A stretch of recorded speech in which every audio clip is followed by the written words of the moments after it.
Uma boa tarde, sejam todos muito bem-vindos. É sempre uma alegria estar aqui nesta casa para a gente falar um pouquinho sobre os ensinos de Jesus, sobre os ensinamentos de nossa doutrina espírita, para que a gente consiga melhor praticar os ensinos do Cristo. O assunto de hoje é crise. E aqueles que olharam ao quadro ali, olharam aqui também a nossa tela, crise, já tem tanta crise nesse mundo. Vou lá na casa espírita, ainda tenho que ouvir falar de crise. Mas é realmente um chacoalhão para nós. É um questionamento sobre como a gente se comporta perante as crises, perante os problemas de nosso mundo. Se somos aqueles pessimistas que ficamos dizendo, é assim, tá tudo tão difícil, os homens são muito maus mesmo, todo mundo tem o que merece, vai piorar um pouco. Ou se nos lembramos, somos cristãos, escolhemos ser cristãos. Vamos seguir falando, teve o que mereceu, viu? Passou por esse problema. Ou vamos desejar que todos estejamos melhores, a cada dia que a gente esteja melhor? A resposta é a cada dia melhor, tá, amigos? Aqueles que pensaram, não, teve que mereceu, mas a gente respira e deseja merecer o melhor. Somos cristãos. Decidimos aprender com Jesus como viver bem, como viver melhor, como fazer as coisas melhores. Vamos ver se passa. Ante as crises do mundo. O que seriam crises? Há vários significados para uma crise. Um significado pode ser um episódio, um fenômeno desgastante, ruim, difícil, um momento que intensamente seja difícil, seja ruim. Na medicina, na psicologia, a crise é explicada ainda da seguinte forma: toda situação de mudança a nível biológico, psicológico ou social que exige de uma pessoa ou de um grupo um esforço a mais, um esforço suplementar para manter o equilíbrio ou a estabilidade emocional. Então, aquele momento em que é preciso fazer um pouquinho mais de força para conseguir fazer algo, seja algo bom ou algo ruim. Nós é que pensamos que crise é sempre algo ruim, mas nem sempre. Crise também pode ser um momento mais arriscado ou um momento mais decisivo de uma atividade. E como nós nos comportamos perante aquele momento mais arriscado, mais decisivo, mais difícil ou mais importante, quando seja demandado de qualquer um de nós ter equilíbrio, ter paz, sustentar alguém, um parente, um familiar. Como a gente se comporta? A gente se comporta como gostaria ou a gente se comporta como quem diz, agi sem pensar, foi muito rápido, nem deu tempo. Ou a gente inventa desculpas do tipo, estava muito difícil, só podia ter agido assim. Todas as respostas são verdadeiras, né? Se fosse questão de Enem, de marcar a alternativa correta, às vezes a gente se comporta bem, às vezes a gente se comporta mal, às vezes a gente reclama, às vezes somos aqueles que incentivamos os amigos, os parentes que estão passando por uma situação difícil. E às vezes a gente só chora porque não consegue realmente agir de outra forma. Mas precisamos e podemos aprender a reagirmos melhor. Agir melhor como o nosso mestre gostaria que a gente agisse. Se perante uma dificuldade ou um momento muito decisivo, lembrássemos que podemos orar perguntando a Jesus, meu irmão mais velho, como é que eu poderia agir nesse momento de dificuldade? Ou nesse momento em que eu preciso agir com mais sabedoria, com mais calma, com mais paciência?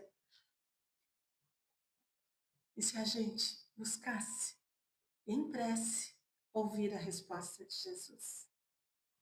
A gente também pode dar uma reclamada. Eu chamo, mas Jesus nunca me responde. Mas será que Jesus não responde? Será que Deus não ouve as nossas preces e nos manda exatamente a resposta que a gente precisa? Acreditamos que sim. Ele nos manda a resposta que a gente precisa. Assim como quando oramos o nosso Pai Nosso, e tem esta frase que ali está: Pai, que seja feita a tua vontade, a vossa vontade. Aí complica um pouco, né? Aí a gente se engasga até na hora de fazer a prece perante a dificuldade. Será que a gente está fazendo a vontade do Pai? Será que aquilo que nos surge de dificuldade de quando em quando é o cumprimento da vontade do Pai? Será que é a resposta à nossa prece? Às vezes a resposta à nossa prece é sim, amigos, uma dificuldade. Porque nós, homens e mulheres, ainda bastante orgulhosos e egoístas, nem sempre entendemos algo que nos acontece e mudamos.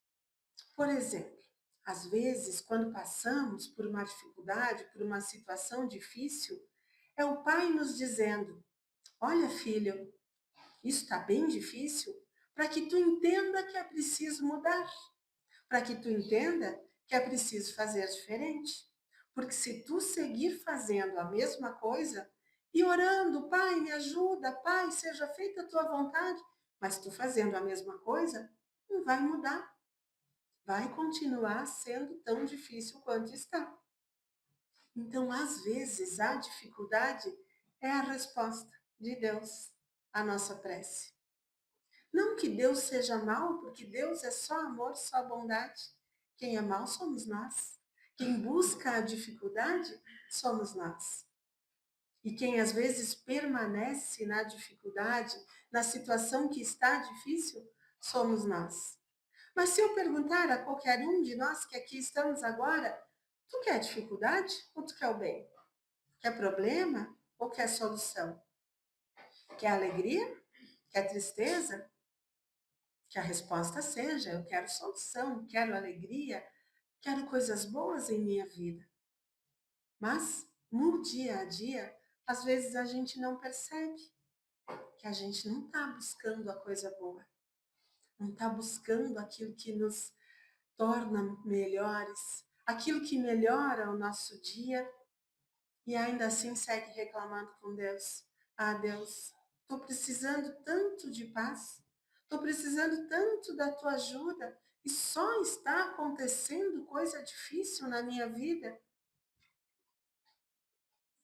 Imaginem se Deus se fizesse ouvir por cada um de nós nestes momentos das dificuldades, das crises difíceis. Quem sabe a gente fizesse as coisas diferentes. Então, que a gente lembre, o Pai ouve. Ele ouve sempre, a cada prece, a cada pedido, a cada reclamação. Mas também o Pai ouvir e o Pai nos atender nem sempre significa livrai-nos do mal, amém? A sequência da prece, né? Seja feita a sua vontade, na terra, no céu, em todos os lugares. E a gente termina dizendo: Deus, nos livra do mal. Mas se a gente fica buscando o mal, buscando a dificuldade, indo atrás daquilo que é a nossa causa de sofrimento, como é que Deus vai nos livrar do mal? Amém? Não dá? Ele gostaria que a gente não passasse por alguma dificuldade, por alguma tristeza, por algum desespero, mas é preciso que a gente faça um movimento de parar de fazer aquilo que nos perturba, que nos incomoda, que nos dificulta a vida. Senão, nem toda a prece que a gente fizer não vai ser suficiente para melhorar a vida. Assim como aquela frase que às vezes a gente usa em tom de ameaça: Deus está vendo? Deus está sempre vendo. Mas Deus está vendo toda a nossa dificuldade e nos empurrando, nos desejando, nos proporcionando a solução. Deus está vendo. Mas e a gente? A gente está vendo? A gente enxerga a solução e às vezes a gente diz: ah, mas entre fazer o certo e o fazer o fácil, eu vou no fácil. Mas na hora que a gente vai reclamar, a gente só queria tudo certo, né? Queria que todo mundo agisse certo com a gente, que tudo desse certo na vida, que tudo aquilo que a gente vai fazer só gerasse bons resultados, que a gente nunca tivesse prejuízo, doença. Mas tem que lembrar, entre o certo e o fácil, às vezes o certo é difícil. Assim como cuidar da saúde, nos alimentar bem, fazer pelos outros aquilo que a gente gostaria que os outros também nos fizessem, é o certo. Mas às vezes a gente só faz o fácil.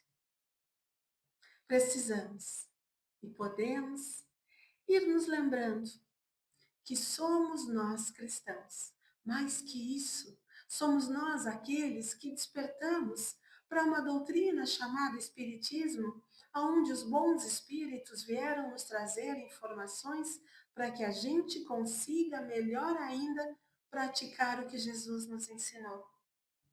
O Espiritismo, o Cristianismo, os ensinos de Jesus não são coisas à parte. Nós temos a certeza absoluta de que os ensinos dos Espíritos vieram para que a gente consiga entender melhor a mensagem do Cristo, para que a gente consiga praticar melhor a mensagem do Cristo. É isso que está contido nesses livros espíritas, que às vezes a gente acha, ah, mas é tão difícil. Quem consegue agir assim? E a resposta é, a gente vai conseguir. Todos nós nos tornaremos um dia pessoas boas, pessoas que agem no bem, pessoas que só fazem aos outros e a si próprias o bem. Por ora, a gente faz aquilo que dá, aquilo que é possível. E respondendo a esta pergunta que ali está, questão 779 de O Livro dos Espíritos de Allan Kardec. De que forma pode o Espiritismo contribuir para o progresso da humanidade? Será que o Espiritismo contribui para o progresso? Ajuda a gente a progredir melhor, progredir mais? A resposta é sim, ajuda. Combatendo, destruindo o materialismo, que é uma das chagas da humanidade. É o que está lá registrado, questão 799 de O Livro dos Espíritos. Como é que se combate o materialismo? Fazendo a todos entenderem que há muito mais do que aquilo que a gente vê. Fazendo aos homens e mulheres aqui na Terra, hoje e agora, acreditarem que a gente não surgiu no planeta, no mundo, no dia em que a gente nasceu, lá da barriga da nossa mãe. A gente já existia antes. A gente seguirá existindo, o nosso espírito seguirá vivendo após a nossa morte, neste corpo de carne. E que se nós estamos aqui hoje, em 2025, passando por isso que a gente está passando, é porque a gente já viveu antes e a gente merece estar aqui hoje, com tudo de bom e de ruim que está nos acontecendo. Não é Deus que programa, não são os bons espíritos, os mentores, que programam todas as ações, as consequências da nossa vida. Nós não viemos aqui à Terra, quando a gente nasce, com um roteiro pré-definido que a gente só tem que ir cumprindo todas as coisas. Não. Nós viemos aqui com o objetivo de aprender a ser pessoas melhores. Fazer tudo aquilo que é possível que seja feito de uma forma melhor, mais eficiente, aprendendo a amar mais, perdoar mais. E não apenas para ir vivendo, um dia acaba, um dia termina, quem sabe vou para um lugar melhor. Mas esse destruindo o materialismo tem um complemento na pergunta, é ruim quando tem um mas, né? Vai acontecer tal coisa, mas o ruim é com um objetivo bom. Se nós aprendermos o que há para ser aprendido, Se nós pararmos de fazer aquilo que não é mais para a gente fazer, se a gente passar a fazer aquilo que a gente deve fazer, iremos, sim, para um lugar bem melhor. Teremos, sim, mais alegria, mais saúde, mais felicidade, mais sucesso agora, aqui, nesta vida. Porque também, se alguém nos pergunta, tu quer ser feliz um dia? Ah, lá na próxima vida, lá no outro planeta ou hoje e agora? A gente quer ser feliz hoje e agora, né? Ontem. A gente quer ser feliz ontem, já queria estar feliz. Que a gente nos faça, que nós nos façamos felizes agora, fazendo o esforcinho que é preciso. Há uma frase de Jesus que na tradução que nós escolhemos trazer hoje, começa dizendo, ai do mundo. Ai, é algo de dor, né? Ai do mundo. Ai do mundo por causa das coisas que o fazem cair no pecado. É inevitável que tais coisas aconteçam, mas ai daquele por quem estas coisas acontecerem. Parece uma ameaça, né? Parece assim alguém em tom ameaçador. Olha, se tu fizer isso, coitado de ti, problemas tu vai ter. Isso está em o Novo Testamento. Jesus dizendo, está lá em Mateus capítulo 18, versículo 7. O texto completo. Ai do mundo por causa das coisas que o fazem cair no pecado. E ali, quando Jesus disse é inevitável que essas coisas aconteçam, não era Jesus sendo pessimista, porque ele não era. Era Jesus sendo realistas.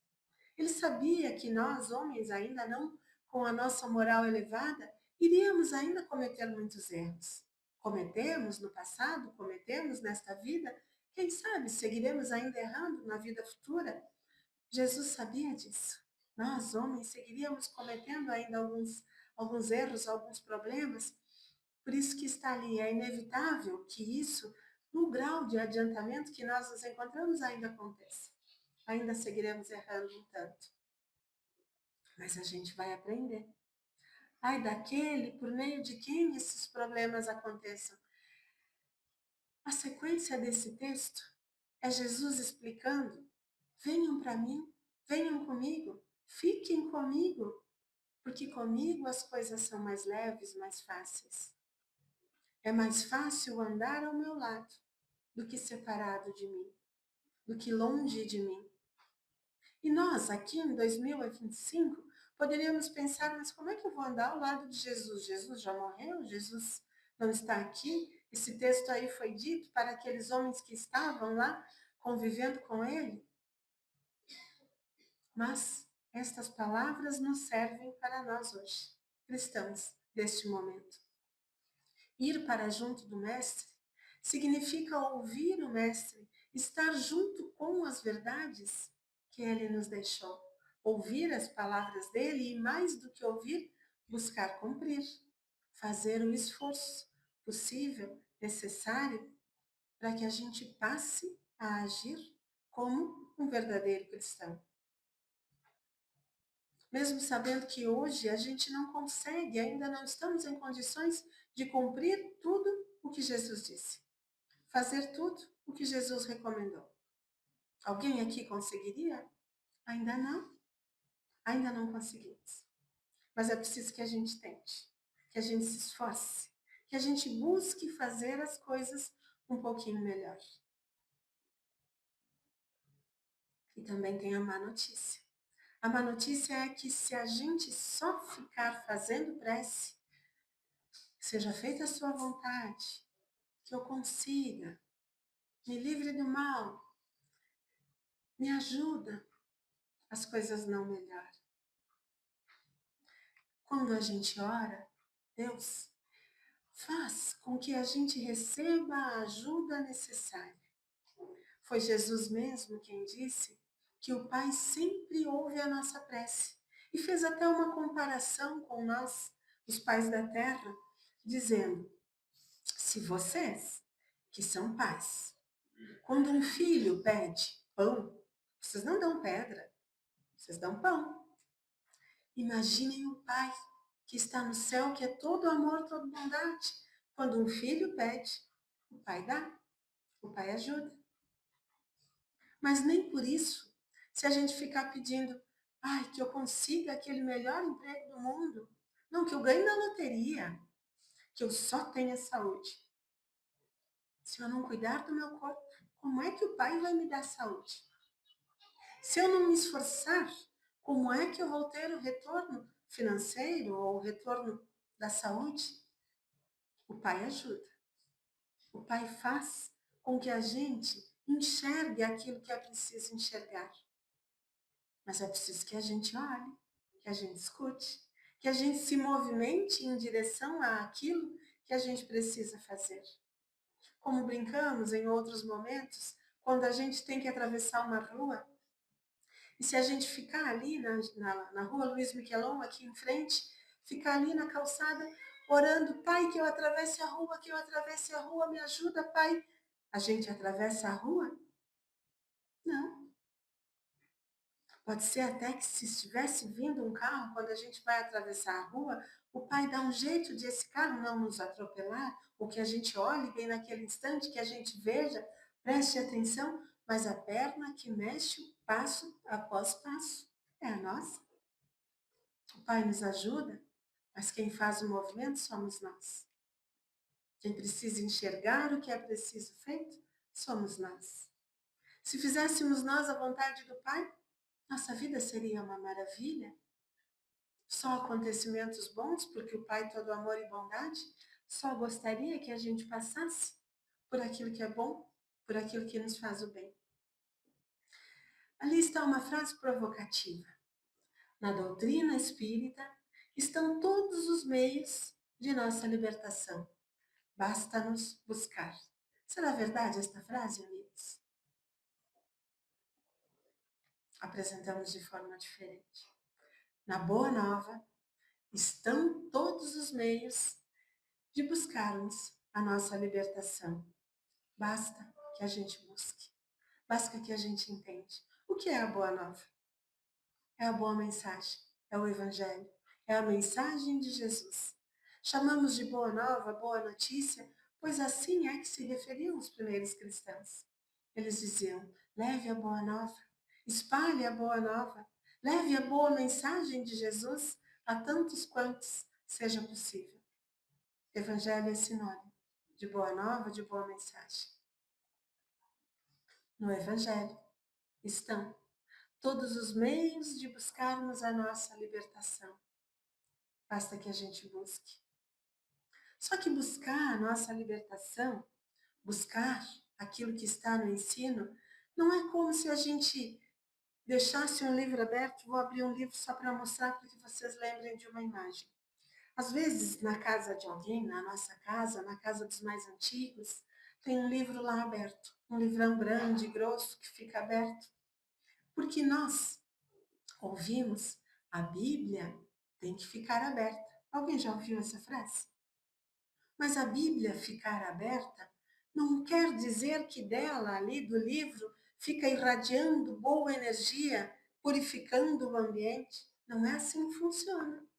A Bíblia ficar aberta significa, cristão, tu quer aprender? Abre a Bíblia e lê. É esse o significado. Não é algo mágico, né? Daquele livro aberto lá, que no passado ficava aberto até em algumas repartições públicas, né? A gente ia a bancos, a lugares que tinham um pedestal bonito, com aquele livro com uma capa bonita, mas o livro existir quer dizer, quer seguir Jesus?